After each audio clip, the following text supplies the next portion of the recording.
The first time I noticed her, she was barely visible in the rain, a golden shape on the edge of my porch. Her fur was soaked, and I could see the outline of her ribs through her thin body. Initially, I thought she might just be another stray, as lost dogs often roam these roads in Tennessee.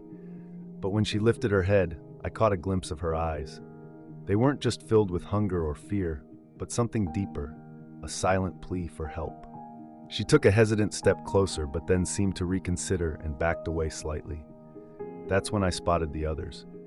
In the dim light by my porch, I saw 5 tiny figures curled together in a shallow dip near the steps. These were puppies, huddled and trembling, waiting for something. It took my breath away. I had seen strays before, but this was different. This mother wasn't barking or growling. She was simply standing there, quietly hoping I would recognize her need. I crouched down slowly, extending my hand. She flinched but didn't run away. Those tired, pleading eyes held my gaze, and in that moment, I understood. I couldn't just turn my back on her. I wasn't entirely sure what I was getting into, but it was clear she had picked me. The rain was now just a soft mist, but the damp air clung to my skin as I knelt on the porch. I decided to call her Rosie. She watched me, her body tense but still. The puppies, curled up in a tight ball, whimpered softly, their little bodies shaking as they breathed. They looked to be only a few weeks old, their fur patchy, and their eyes only just beginning to open. I took my time. Rushing could scare her off, and I sensed that exhaustion weighed heavily on her. I went inside to grab an old towel and some leftover chicken from the fridge. When I returned, she was still there, half turned as if ready to flee, but she hadn't left my porch. I placed the food down and stepped back. Just a few moments passed before she cautiously approached, sniffed the air, and then lowered her head to eat, quickly, as if she feared it would be her last chance. The sound of the food caught the attention of the puppies, some stretching their little legs, while others let out tiny squeaks. Rosie instantly turned back to them, gently licking their heads, assuring them they were okay. In that moment, I realized just how thin she really was. Her ribs stuck out sharply, and her coat was matted with dirt. How long had she been on her own? How many times had she sought shelter before finding me? I exhaled, rubbing the back of my neck. I hadn't planned on bringing a dog into my life, let alone 6. With only myself and this old house to manage, I was already feeling stretched thin. The days blurred together in a kind of quiet solitude. But when I looked at her, curled protectively around her puppies and sacrificing her own needs for theirs, I realized I couldn't turn her away. "All right, girl," I said softly, crouching down again. "Let's get you inside." I didn't expect her to cooperate, but when I picked up the first puppy, she just stood there, observing. No growls, no fear, only trust. In that moment, I understood she had come here seeking help, and I couldn't say no. Bringing them inside was straightforward. Gaining their trust, however, would be a different challenge. This old house had been a place of stillness, filled only with the sound of the wind rustling through the trees or the occasional creak of the wooden floors. Yet now, the atmosphere felt heavy with uncertainty. Rosie remained close to the doorway, crouched low, ears flicking at any unfamiliar noise. The puppies, too weak to notice, huddled together on the towel I had laid out by the fireplace. As I dried them off, their small bellies were round, a sign that Rosie had prioritized their needs, even while she suffered. I placed a bowl of water and a plate of food nearby, keeping my distance while Rosie cautiously sniffed the offerings. She seemed hesitant, her tail was tucked, and her eyes moved nervously between me and the door. One wrong move, and she might bolt. I settled down on the floor, moving slowly and carefully to appear less intimidating. "You're safe now," I reassured her softly, unsure if I was trying to convince her or myself. Though she didn't approach, she also didn't run away. That felt like a small victory. The puppies, on the other hand, were more willing. As the night progressed, their personalities began to emerge. Boone, the largest, was the first to stumble towards me, sniffing at my fingers before collapsing onto my leg as if I were just another piece of furniture. Daisy followed suit, her tiny tail wagging as she tucked her head against my sleeve. One by one, the others climbed onto me, seeking the warmth of my shirt, their trust instinctively given without a second thought. Rosie chose to keep her distance, Even with her puppies nestled close to me, yawning and settling in, she stayed back. I could see her hesitation. She wanted to be near her little ones but felt uncertain about my presence. I didn't want to rush her. Building trust takes time, and it can't be forced. So I stayed on the floor, letting the warmth of the fire cast flickering shadows around us. The room held a mix of scents: damp fur, wood smoke, and a hint of new beginnings amidst the familiar. When Rosie finally curled up in the furthest corner, her gaze fixed on me, it struck me that this was more than just providing shelter. It was also about reassuring her that I was here for the long haul. Suddenly, I awoke to a sound that sent a chill through me, a sharp, scared yelp. The fire had dimmed, leaving only a dull glow, and the puppies were still sound asleep beside me. But Rosie was alert. She stood with her ears erect, her body tense. I heard another noise from outside, a rustling followed by the crack of a twig. I moved slowly, careful not to disturb the puppies as I rose to my feet. Rosie let out a low growl, her fur bristling. She wasn't looking at me. Her focus was on the front door. My heartbeat quickened as I considered the possibilities. Out here in the quiet, remote area, any visitors were usually ones I invited, and I hadn't asked anyone to come. I approached the window, peering through the old, warped glass. At first, there was just darkness, the shadowy outline of trees and a gravel road fading into the night. Then, I spotted movement in the pale light of the porch. A shadow. Someone was out there. Rosie growled again, her stance protective as she positioned herself between me and the door. It was clear she didn't trust whoever was outside, and neither did I. My heart raced as I carefully cracked the door open just enough to take a look. The night was quiet, with the wind rustling leaves and carrying the scent of damp earth. The darkness created illusions, but then I noticed it. A small object sitting on the porch, as if it had been placed there intentionally. I frowned, stepping forward. Rosie barked sharply, seeming to caution me against approaching, but I felt compelled to investigate. Kneeling down, I reached for the object, my fingers brushing against the cold, rough surface of a crate. As soon as the porch light fully lit up the area, I felt a twist in my stomach. There, tucked away in the corner of the crate, was another puppy, smaller than Rosie's, barely half their size. Its fragile little body shook, and its fur was damp and matted with dirt. Around its neck was a ragged red ribbon, tied in a loose knot, almost as though it had been hurriedly placed there. This wasn't just any stray that had wandered by. Someone had intentionally left it here. This prompted a troubling question. Why and who would do such a thing? Rosie's bark sliced through the quiet night, tense and alert as she positioned herself between me and the crate. When I gently lifted the plastic latch, the tiny puppy flinched, pressing against the back wall of the crate as if it wanted to vanish. I noticed its ribs sticking out beneath the matted fur, and its wide eyes, too large for its small face, held not only fear but a clear sense of resignation. I took a slow breath, trying to shake off my unease. This was more than just an abandoned puppy. Someone had deliberately placed it on my doorstep in the middle of the night and vanished. I glanced toward the trees, half expecting to see someone hidden in the shadows, but the darkness remained empty.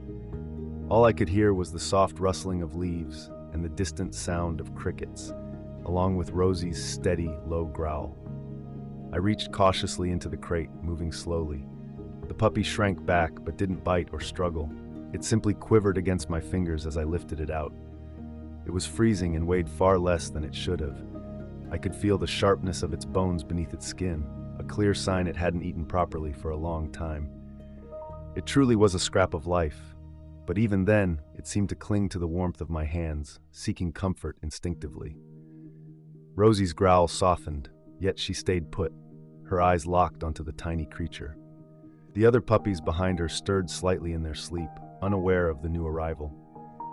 As I stepped back inside, I nudged the door shut with my foot. Rosie didn't move until I knelt down again. I could see the conflict in her gaze as it shifted between me and the puppy cradled in my hands. I didn't bring it here, I spoke softly, more to myself than to her. But I suppose it's ours now. After a moment of hesitation, Rosie stepped forward, her nose twitching as she sniffed the small bundle in my hands. As she relaxed just a bit, I noticed a change in her stance. She recognized something in the little pup. Maybe it wasn't hers, but it felt like they both carried the weight of being left behind. I gently placed the pup beside the others and watched it curl up, too tired to protest.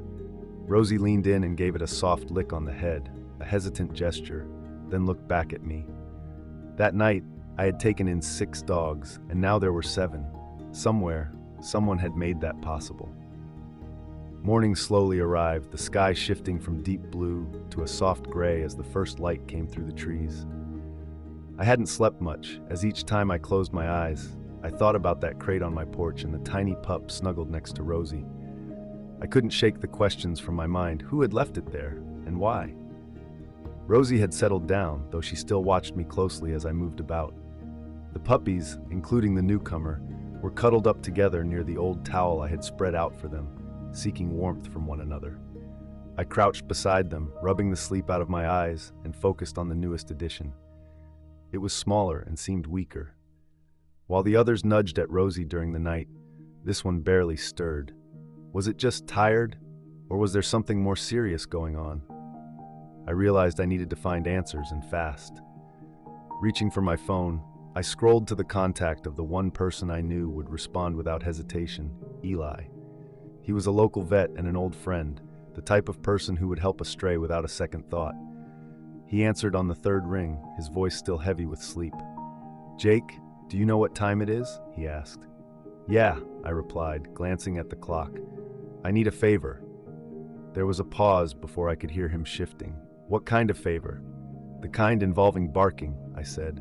"A mother dog showed up on my porch last night with 5 pups, and then someone."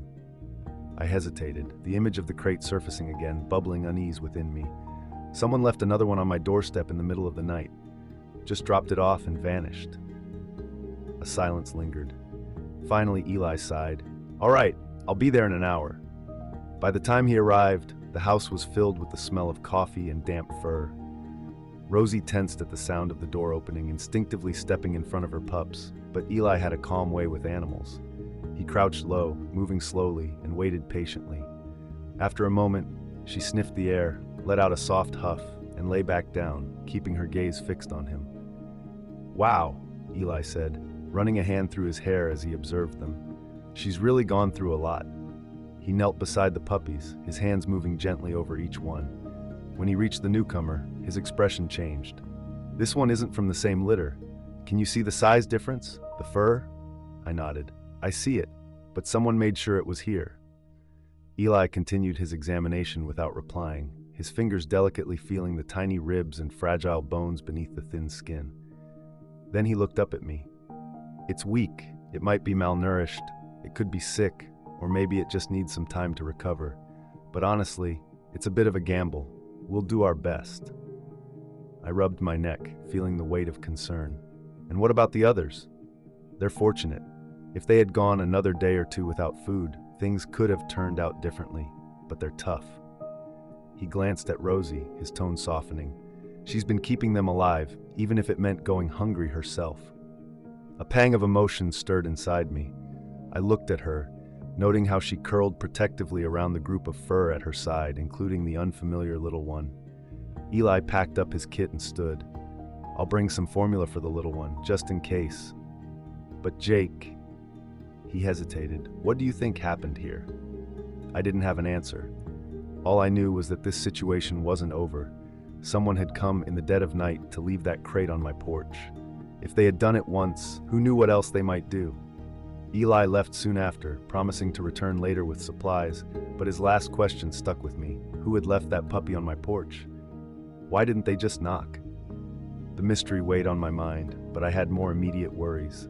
Rosie and her puppies. The little one, the one with the red ribbon, still hadn't moved much. While the others wriggled closer to Rosie, this one lay curled up alone, breathing slowly, almost too slowly. I dipped a finger into the warm formula Eli had left and touched it to the tiny mouth. At first, nothing happened. Then I felt a faint flicker of a tongue, a weak attempt to latch on. It wasn't much, but it was a start. Rosie regarded me with quiet caution, her dark eyes difficult to read. I knew she didn't fully trust me yet, not like her puppies did, but she hadn't stopped me either. That was a small sign of progress. I moved carefully, settling down near her, but keeping a respectful distance. giving her the space she needed. I wanted her to understand. I wasn't here to take anything away from her. I was here to lend a hand. As the hours passed, something unexpected began to unfold within me. I started to feel a sense of responsibility.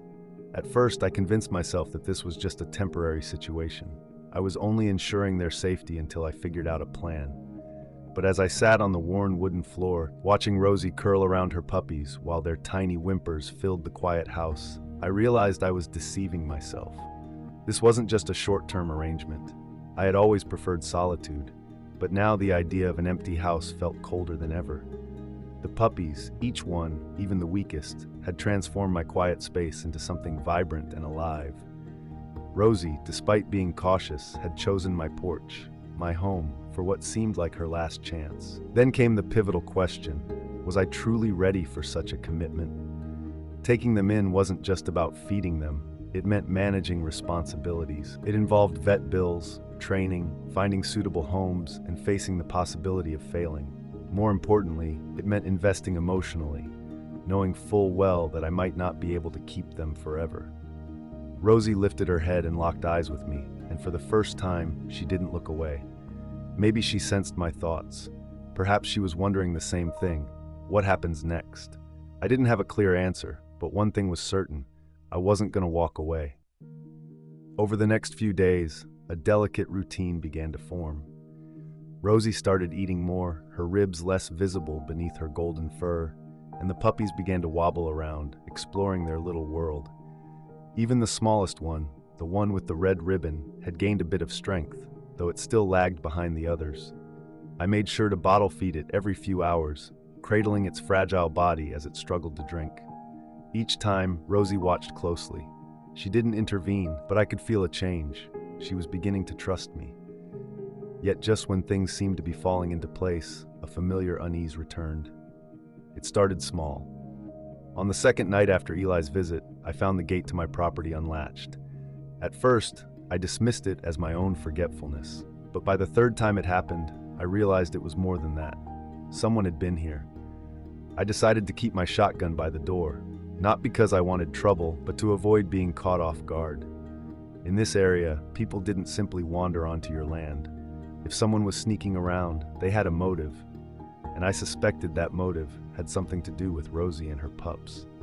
The tension reached a peak on the fourth night. After finishing the feeding for the smallest puppy, I settled into my chair, but Rosie suddenly sprang up. Her ears were alert, and her body was tense. Moments later, she let out a low growl, one I had never heard before. The puppies shifted, sensing her unease and pressing closer to her warmth. I stood up, feeling my heart race as I strained to listen. Then I caught it. Footsteps, slow and deliberate, right outside the house. Gripping the shotgun tightly, I moved toward the window, my breath coming in short gasps. The porch light cast a dim glow across the yard. For a moment, all was still. Then, I noticed movement, a shadow gliding between the trees along my property line. "Hey!" I called out as I stepped onto the porch, trying to break the silence with my voice. No response came, only the sound of footsteps retreating into the woods. Rosie barked beside me, her body taut, but whoever it was had already slipped away. I lingered there, staring into the darkness with the shotgun firmly in my grasp. This felt different. It wasn't just a passerby. Someone had been watching us, and if they had come once, it was likely they would return. Turning back toward the house, I felt a tightness in my chest. The puppies were safe, for now. Yet Rosie and I sensed it clearly. We were not alone anymore. The following morning, I discovered footprints. They were not mine, and they definitely weren't Eli's. Fresh impressions pressed into the damp earth just beyond the porch, too large for a coyote, too intentional to belong to someone just wandering by. The realization that someone had been standing there, watching us, made my stomach knot. Rosie had been restless all night, her ears twitching at every creak in the house. She stayed close to the puppies, curled around them like a protective barrier. Even now, as I stood examining those footprints, she was right at my side, her dark eyes focused on the same spot. "Yeah," I muttered, rubbing my jaw. "I don't like this either." I snapped a few photos with my phone and sent them to Eli. "Someone was here last night, found tracks, same person who left the pup," he responded almost immediately. You need to file a report, Jake. I let out a frustrated breath, running a hand over the back of my neck. What exactly do I tell them? That a mystery person is trespassing and leaving puppies on my porch? Yep, he replied flatly, because that's exactly what's happening. As much as I wanted to argue, part of me knew he was right. It wasn't just about the dogs anymore. Someone had been nearby, too nearby. If they were watching, it suggested they were interested in these animals, and that thought made me uneasy. Rather than immediately calling the sheriff, I decided to check the property. I looked for anything unusual. There were a few broken branches along the tree line and some disturbed dirt near the fence. These might seem like small details, but they indicated that someone had spent more time here than I was comfortable with. When I returned to the house, Rosie was waiting by the door. The puppies were still snuggled together in the makeshift bed I'd created near the fireplace. The smallest one, wearing a red ribbon, stirred slightly. At least it was still hanging in there. I crouched down next to them, gently running my fingers over the soft fur of Boone and Daisy, who were the strongest in the group. Even in just a few days, I had started to learn their little habits. The way Scout was always the first to yawn, or how Millie liked to hide under her siblings while she slept. And then there was Rosie. She had shifted from merely watching over the puppies to watching me as well. The fear in her eyes had faded, replaced by something more, recognition, perhaps trust. I leaned back against the wall and sighed. I guess we're in this together now, huh? She blinked and then slowly, almost shyly, rested her head against my knee. It was just a brief touch, but it felt significant. I had taken them in thinking I was helping, but as I sat there, surrounded by these little lives reliant on me, I began to wonder if I needed them just as much. Yet trust didn't resolve the larger issue at hand. Someone out there was still a threat, and I had a sinking feeling that whatever came next, I wouldn't be prepared for it. As the sun set beyond the trees, I realized I couldn't just wait for whoever was sneaking around my land to make their next move. I needed answers. Rosie and the puppies were safe inside, cuddled up in the warm glow of the fireplace, but the urgency of our situation weighed heavily on me. I loaded up the truck and headed into town, my first stop being Eli's clinic. He took one look at me and frowned. "You look like you haven't slept in days." "Yeah, not much sleep lately," I replied, leaning against the counter. "I need to find out if anyone's been looking for a missing dog, a mother and her puppies." Eli's expression turned serious. "You think someone wants to take them back?" "I'm not sure what to make of this," I said, running my fingers through my hair.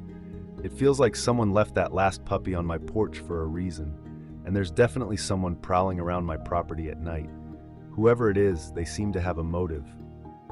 Eli let out a sigh and pulled out a clipboard, flipping through the pages.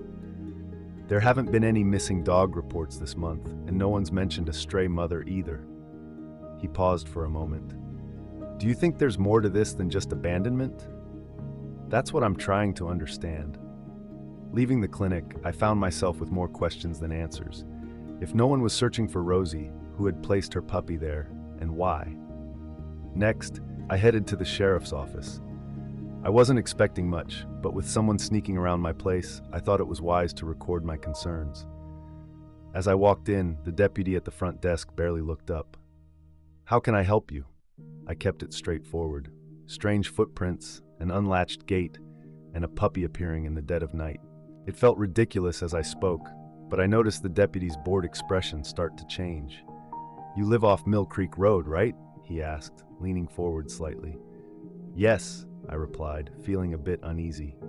The deputy exchanged a glance with the officer next to him and lowered his voice. "A couple of weeks ago, we received a call from a farmer in that area.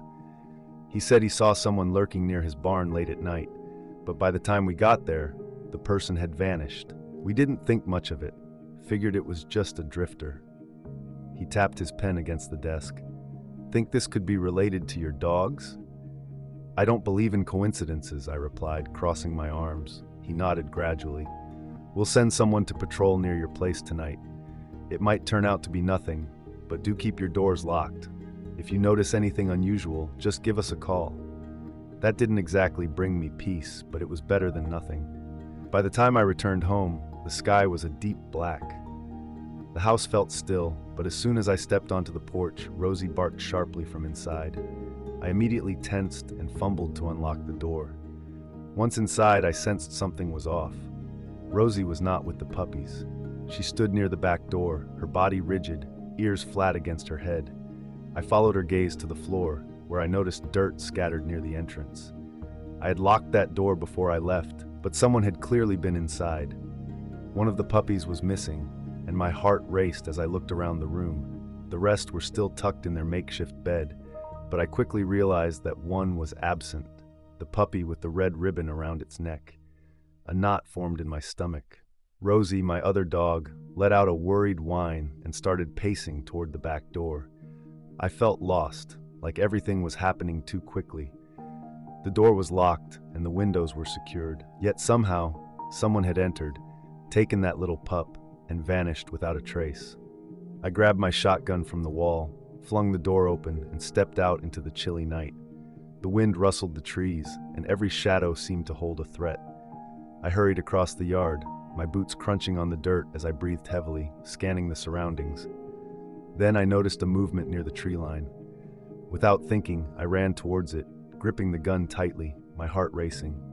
Whoever it was started to run, slipping through the thick brush, a dark figure heading deeper into the trees. I shouted, my voice echoing in the night, "Stop!" But they didn't stop. I charged through the undergrowth, branches scratching my arms, my breath coming in gasps. My flashlight beam flickered ahead of me, catching brief glimpses of the figure, a flash of clothing, a footprint in the dirt. Whoever this was, they knew these woods well.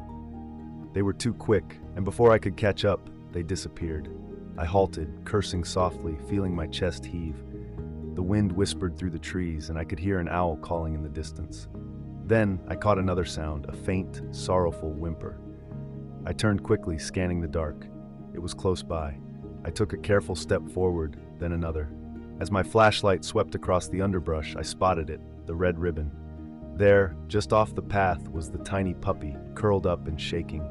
It seemed the thief hadn't gone far before abandoning it. But why would someone go through the trouble of sneaking onto my property to steal one puppy and then leave it in the woods? I crouched down and gently picked up the trembling little pup. Its breaths were shallow and its body felt cold. It was weak, much too weak. Without hesitating, I knew I had to act. I sprinted back to the house, and there was Rosie waiting for me at the door, her eyes wide with worry. The moment I knelt down, she sniffed the little pup I had found, letting out a soft sound of relief before licking its tiny head. But I wasn't ready to relax just yet. Someone had broken into my home, taken this puppy, and led me into the woods on purpose. Now they knew I was willing to pursue them, and that put me on edge. I didn't get any sleep that night.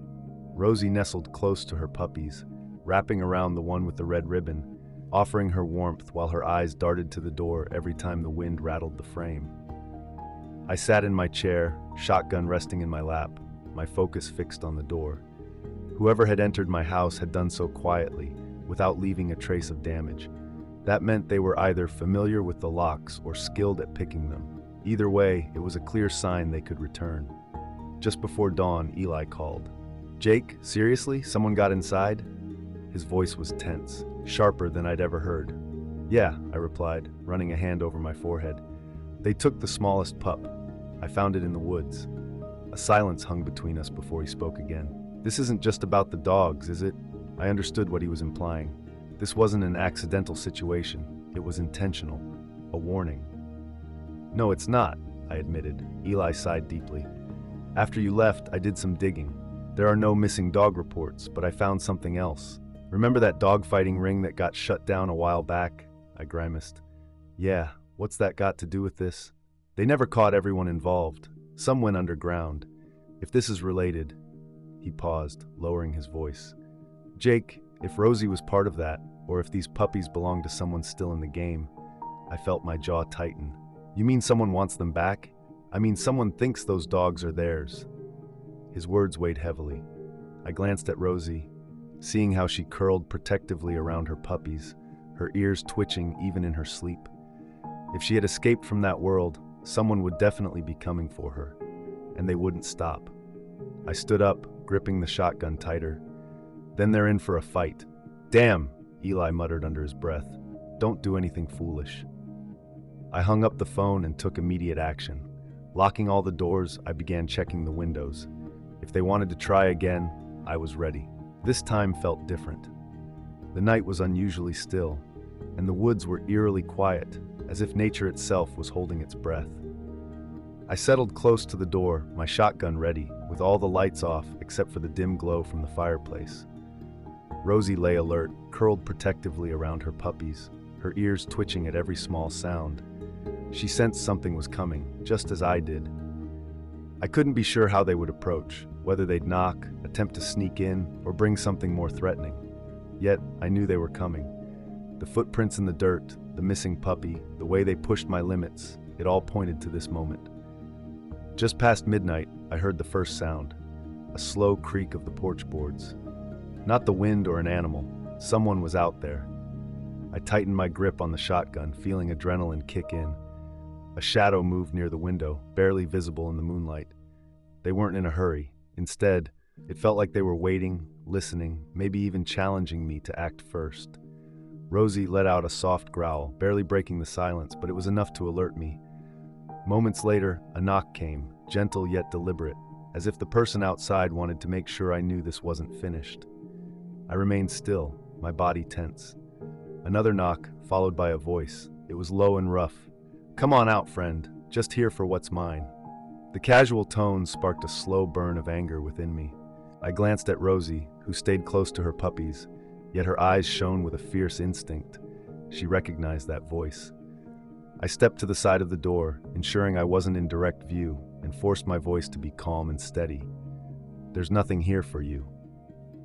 The man chuckled softly, but it wasn't a real laugh. "That's where you're wrong."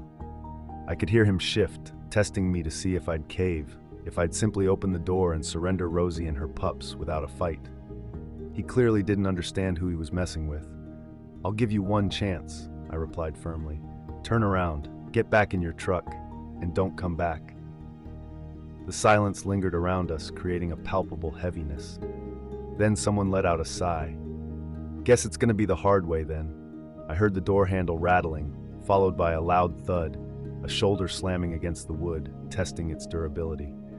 I raised my shotgun and moved cautiously toward the window, bracing for what was about to unfold. Another hit followed, this one stronger, but the old door stood firm. Suddenly, my eyes caught a second figure sneaking along the side of the house towards the back door. My heart raced as I hurried around the corner just as this shadow reached for the latch. Without thinking, I lifted my shotgun, ready to confront him. "Try it," I challenged. The man froze, his hands instinctively rising, a moment of doubt flashing across his face. He seemed taken off guard. I could sense the first man, now aware of the shift in the situation, had stopped knocking. For what felt like an eternity, we all stood still. Then the first man spoke, his tone tense. "You don't know what you're messing with." I stepped slightly forward so the porch light illuminated my face. "Neither do you." In that moment, we shared an understanding, a realization that neither of us intended to back down. He had come expecting an easy target, someone who would give in at the first sign of trouble. But I wasn't that person, and he realized it now. A long, tense pause was broken by a sharp whistle. The second figure gradually retreated into the shadows, moving cautiously. Moments later, I heard footsteps on the gravel. A truck door slammed shut, and the sound of tires kicking up dirt as they sped away down the road. I remained still, watching the red glow of their taillights fade into the darkness, ensuring they were truly gone before lowering my shotgun. Rosie exhaled beside me, not a whimper or a growl, just a release of tension, as if she sensed the danger had passed, at least for now. I turned back toward the house, letting out a slow breath. I had come out on top this time, but I knew it wouldn't be the last encounter. After that night, the house felt different. The atmosphere inside, once charged with uncertainty, settled into something heavier, almost claustrophobic. Rosie nestled close to the puppies, her body protective around them, but now her gaze followed me with newfound clarity. The suspicion and hesitation were gone. She had witnessed my determination to keep them safe. I kept the shotgun by the door, locked all the windows, and reinforced the back latch.